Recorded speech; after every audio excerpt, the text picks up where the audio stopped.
Alright, what's up guys, Toasty here, Get Burnt. Today I'm going to be talking more about a game after Xenoverse. So I made a video yesterday talking about what if a 2D game was made after Xenoverse, and a few of you were like, oh man, why are you saying this now? Xenoverse isn't even out yet. Well, Xenoverse is actually less than 2 months away, so there's no real reason to not wonder what they're gonna actually follow up Xenoverse with, especially since they're expecting us to hold on to Xenoverse and play it for quite a while. I'm wondering what they're planning on releasing after that. I mean, honestly, I think that there still will be a Dragon Ball Z game in 2016, even though it won't probably have the most, all the longevity that Xenoverse will most likely have, especially with the DLC, GT arcs, and stuff like that.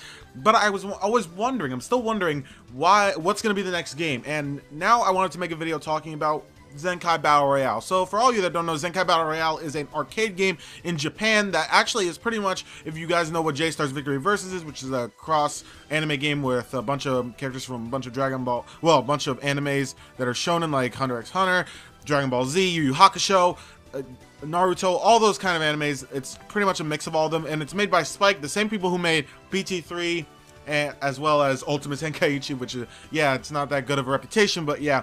And it's made by the same people. They actually have turned into Spike Chunsoft as of recently, and it's pretty much the exact same as J-Stars, although it is actually just a DBZ game itself, and it's not a J-Stars game. And the only differences really between J-Stars and Battle Royale is that, first of all, Battle Royale has flight, and Battle Royale has more characters for the for DBZ, obviously, and also the way that the HUD is actually shown is much more different than it is in J-Stars. J-Stars, since it's all on the ground most of the time, besides some of the characters can kind of dash in air, but it's not really flight. In Zenkai, it's actually flight, so I guess that they decided to have the different HUD.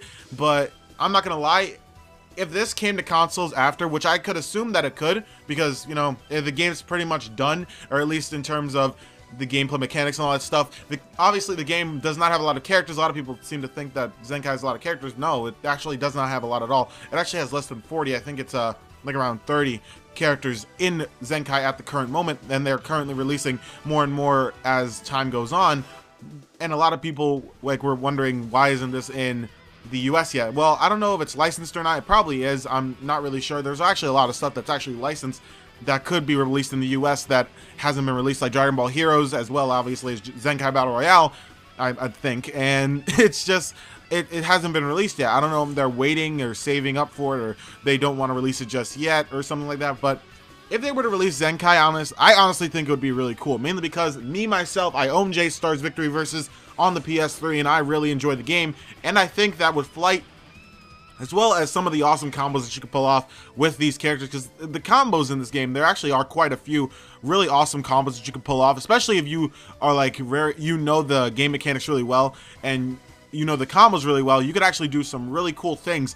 I remember I saw an actual time where there was a Bardock player, right? And I think he was Super Saiyan. I'm not really sure. I think that Super Saiyan Bardock's in the game. If not, then I'm wrong, and, you know, you guys could most likely correct me in the comment section down below.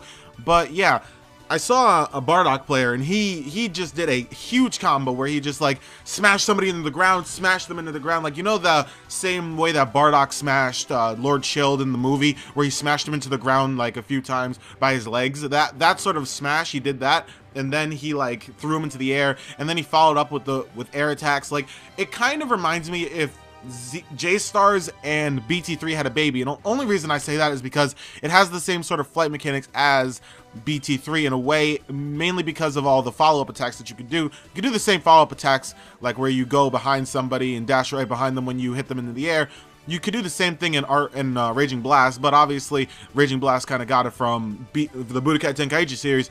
But yeah, so if this game were to come to consoles next year, I honestly, first of all, I wouldn't be opposed to it. I would say, you know, that's cool. I'm glad that we're going to be getting a game that we've been watching for years and that we have not ever really gotten to see in full actual gameplay, or at least on a console or anything. We only got to see it on poor arcade quality because, you know, obviously this is not how the game, well, this is not how good the game actually looks, because the game itself is being recorded off an arcade, which, you know, doesn't look that good. So obviously the game will most likely look a lot better if it's put on consoles, and I just think that this game itself will look really nice. This is actually the game that everybody thought Battle of Z was trying to be, and in a way you could say that, I guess, but there's only certain elements of Zenkai that actually are put into Battle of Z. The entirety of the game though is completely different, really.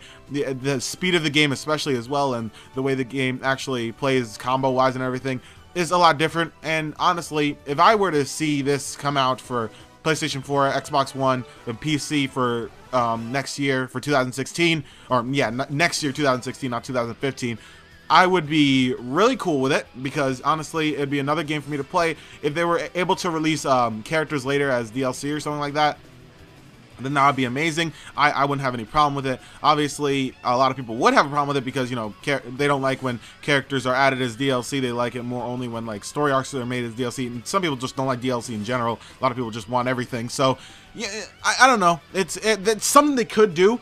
I honestly think that that's what's happening, only because a lot of people are saying Raging Blast 3 and BT4 are going to happen. I honestly, sincerely doubt that BT4 will ever happen, period, at all, period. Because the game, first of all, is old, and second of all, there's really no reason to do it. Like, there isn't. Like, I see a collection coming out more likely than a BT4, like for 100 years, because seriously, I just don't see the point, or I don't see why they would ever think that would actually make sense to make a sequel to a game they made years and years and years ago. But that's just me. That's all I gotta say for today, guys. If you guys enjoyed this video, make sure to leave a like down below. And if you also would like to see Zenkai Battle Royale put on consoles and PC, obviously, as well, in 2016, and then you'd want to actually play Zenkai Battle Royale in America and everything, then make sure you comment down below telling me what you think. And that's all I gotta say for today, guys. I will see you all later.